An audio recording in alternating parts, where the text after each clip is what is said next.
Nous n'étions plus revenus à Conakry depuis 5 ans. Depuis très exactement le 28 septembre 1958.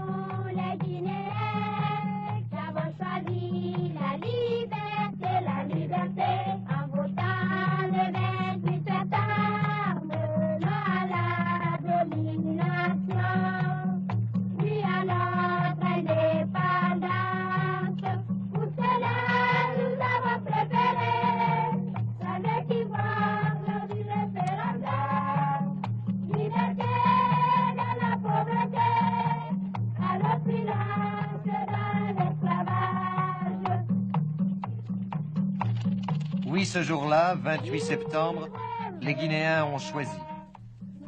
Ils ont refusé leur adhésion à la communauté et pris immédiatement leur indépendance. Plus de 90% de non au référendum en Guinée, un homme triomphait, Sékou Touré. Monsieur le Président, pour vous, Sékou Touré, c'est un anniversaire le 28 septembre. Non? Si. C'est l'anniversaire du référendum de la même date, 28 septembre 1958. C'est le jour où, pour nous, Français, vous nous avez expulsés, Guinée. Non, bien au contraire. Il n'y a pas eu d'expulsion. Ces jours-là, le peuple de Guinée, comme les peuples de nombreux autres pays africains, avait été invité par le gouvernement français à se prononcer pour le statut de la communauté ou celui de l'indépendance. Le peuple guinéen a indiqué sa préférence pour l'indépendance qui n'exclut pas du tout, pour tout peuple conscient, la nécessaire interdépendance avec tous les peuples qui veulent s'associer à lui et, sur la base de l'amitié et de la coopération, construire leur avenir en servant respectivement les intérêts de leur peuple. Pourtant, à ce moment-là, les Français sont partis de Guinée. Et je dirais que si les Français sont partis de Guinée, cela n'a pas été de la volonté du peuple guinéen, et encore moins de celle du gouvernement guinéen.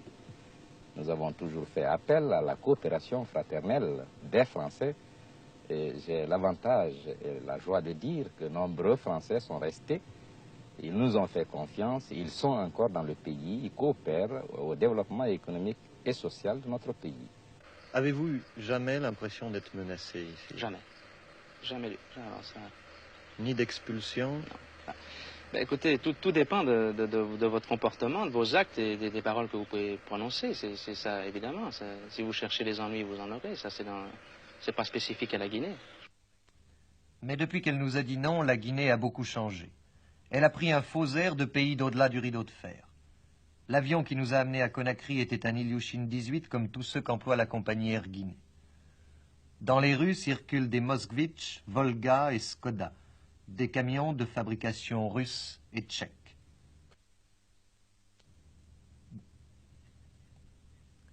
Des dizaines de caisses venant du RSS débarquent tous les jours au port de Conakry. Même les Chinois sont là. Ils construisent en ce moment une fabrique d'allumettes. Partout, les ambassades des pays de l'Est ont pignon sur rue. Nous ne pouvons pas être un satellite. Vous connaissez à peu près la Guinée pour avoir mis en avant le problème de l'indépendance et de la dignité.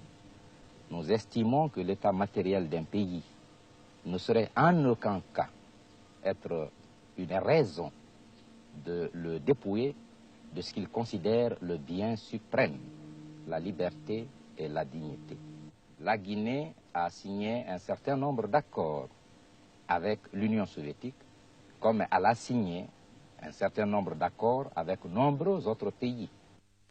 Sans doute la Guinée n'est-elle pas devenue un véritable satellite. Lorsqu'en 1958, les ponts entre elle et la France ont été coupés, il lui a bien fallu vivre. Les pays de l'Est ont alors profité de l'occasion. On ne peut pas dire que leur réussite ait été complète. On n'improvise pas du jour au lendemain une aide à un pays sous-développé, surtout lorsqu'il s'agit de l'Afrique. Sans parler de l'affaire des chasse-neige et autres bidets, Des dizaines de caisses portant des inscriptions russes achèvent de pourrir un peu partout à Conakry. Des planches moisissent, des tas de ferrailles se rouillent. Jamais les Guinéens n'ont trouvé à utiliser tout cela. Les Russes ont doté l'aéroport de Conakry d'une tour de contrôle moderne. Ils n'ont oublié que le radar. Pour le remplacer, les Guinéens ont été obligés d'installer une station de radioguidage provisoire. Si le matériel lourd fourni par les pays de l'Est est important, si la Guinée leur rend en échange de nombreux produits agricoles, 90% notamment de sa production d'ananas, aucune denrée alimentaire n'est exportée par l'URSS ou ses satellites à destination de Conakry. Comme par ailleurs le pays se refuse à importer des produits occidentaux, il est obligé de vivre sur ses propres ressources qui sont bien maigres en dehors du riz et des bananes. C'est pour toutes ces raisons que la Guinée ne tourne plus le dos à la France. Vous avez choisi la difficulté, Monsieur le Président, dans la voie de votre développement. Vous avez choisi l'austérité. Oui, nous pensons qu'il est mieux de commencer par les difficultés et aller rapidement vers le bonheur que de commencer par la facilité et rencontrer sur le chemin les obstacles infranchissables. Un peuple ne peut d'abord compter que sur ses capacités, sur sa conscience, sur ses possibilités. Et compter sur l'aide extérieure, c'est compromettre l'avenir. Pour nous, l'évolution de la Guinée ne sera l'œuvre que du peuple guinéen. Il faut donc qu'il travaille. Mais c'est peut-être le sacrifice d'une génération. Oui, le sacrifice d'une génération et aussi le privilège de la génération actuelle. Notre génération a une tâche exaltante. En choisissant l'indépendance immédiate, la Guinée a décidé du même coup de se développer dans l'austérité. Le but qu'elle s'est tracé, exporter son sous-sol, vivre sur son sol. Mais pour y parvenir, il faut des sacrifices. Et pour faire accepter les sacrifices, une discipline de fer. Le Parti démocratique de Guinée s'en est chargé. De la capitale, Conakry, jusqu'au plus petit village de Brousse, du cadre ou de l'intellectuel au moindre paysan, le parti conditionne tout, régit tout. Chaque problème se posant au pays, qu'il soit d'ordre politique, économique, social ou culturel, est débattu non seulement par le conseil supérieur du parti, mais au cours d'assises réunissant dans chaque localité, chaque arrondissement, chaque région, tous les membres du parti. C'est la souveraineté du peuple par l'intermédiaire du parti. Plusieurs fois par semaine, des commissaires politiques dirigent des commissions, des réunions, des séminaires, des meetings.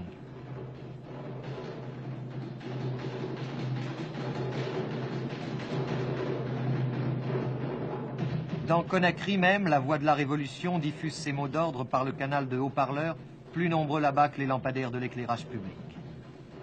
Même les loisirs sont organisés par le parti, selon les objectifs tracés par le parti. Les ballets vantent la production d'arachides, idéalisent le travail du planteur de riz.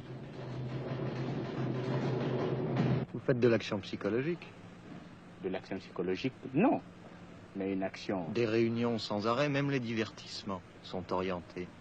Nous ne parlons pas d'orientation, disons plutôt d'option fondamentale. Vous trouvez que ça laisse beaucoup d'évasion aux Guinéens qui appartient au parti, qui va aux réunions des cellules du parti, qui va aux meetings du parti, qui va aux soirées données par le parti? Non, parce que vous avez peut-être eu l'occasion de voir certains aspects de notre révolution. Vous avez dû vous rendre compte que toute notre action concourt à un même but, c'est-à-dire l'éducation de la masse sur des bases très précises, des bases nationales, des bases d'édification d'une nation purement africaine. Et quand je dis purement africaine, c'est à tenir compte de nos réalités propres, de nos insuffisances, de nos immenses besoins, face à la modicité de nos moyens. Vous trouvez qu'on est libre en Guinée? Je pense. Moi, l'autre jour, dans la rue, j'ai voulu filmer. J'ai été arrêté au moins 3 ou 4 fois. C'est la liberté, ça? En France, tout le monde peut filmer sans que personne ne lui demande quoi que ce soit? C'est là une conception, disons, assez simpliste du mot liberté. Parce que quand, chez nous, par exemple, vous voulez filmer et vous dites qu'on vous a arrêté, on vous a laissé continuer de filmer, on s'est inquiété de savoir qu'est-ce que vous filmiez et ce que vous devez filmer. Certes, tous les policiers ne sont pas aussi rébarbatifs. Car en Guinée, les femmes aussi ont pris l'uniforme. Elles règlent la circulation, font la police de la route, ce qui ne les empêche pas, le soir, après le service, de s'adonner à d'autres distractions plus pacifiques.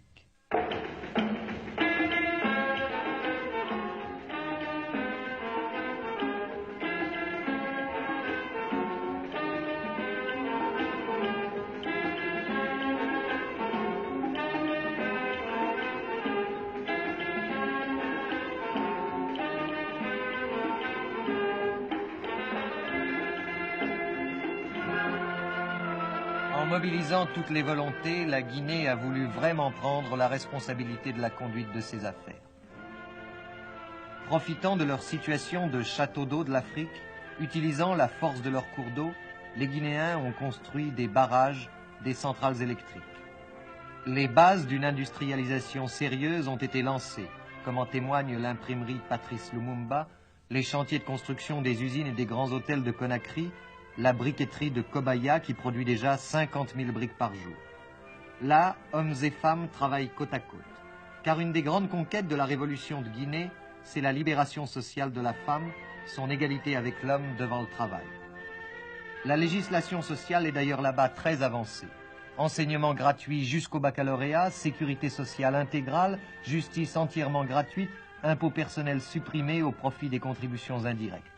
C'est bien, mais ne pouvait-on en arriver là autrement?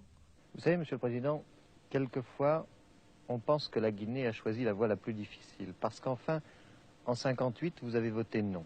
Vous avez voulu tout de suite votre indépendance. D'autres pays sont entrés à ce moment-là dans la communauté en disant oui. Et 2 ans après, ils ont obtenu cette indépendance, alors que vous, à ce moment-là, vous aviez perdu en disant non l'aide de la France, ce qui était tout de même, je crois, important pour vous. Pourquoi ne pas dire une bonne fois non, en expliquant le non, non pas comme une fin de coopération avec la France, mais d'abord comme une forme de confiance en soi-même, comme la prise de la responsabilité d'un peuple qui veut aller directement vers son destin et qui ne s'interdit pas une coopération fraternelle avec les autres peuples. C'est ce que la Guinée a dit. Le 28 septembre, nous avons dit non à la communauté, oui à l'indépendance, oui à une coopération avec la France sur la base de l'amitié et de l'égalité. D'ailleurs, la coopération avec la France a-t-elle jamais réellement cessé? En 1958, s'est construit Fria, un complexe industriel à gestion française.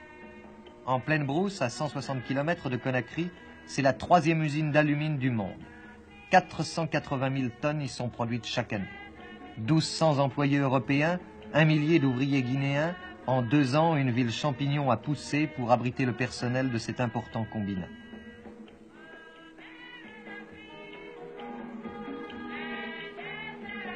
Les enfants européens et guinéens apprennent à s'y connaître, sans doute à s'y aimer. Eux au moins n'auront pas à oublier le temps des malentendus. Mais le temps des malentendus n'est-il pas déjà oublié, même par les autres? Puis-je vous demander ce que vous, Sékou Touré, pensez de De Gaulle? Ah, là, c'est un autre problème. C'est un autre problème. Je dirais, bien que le problème, la question soit d'ordre personnel, et que rarement je réponds à de pareilles questions, je dirais que j'ai une grande considération pour le général de Gaulle. Je vous le dis, parce que je connais la France.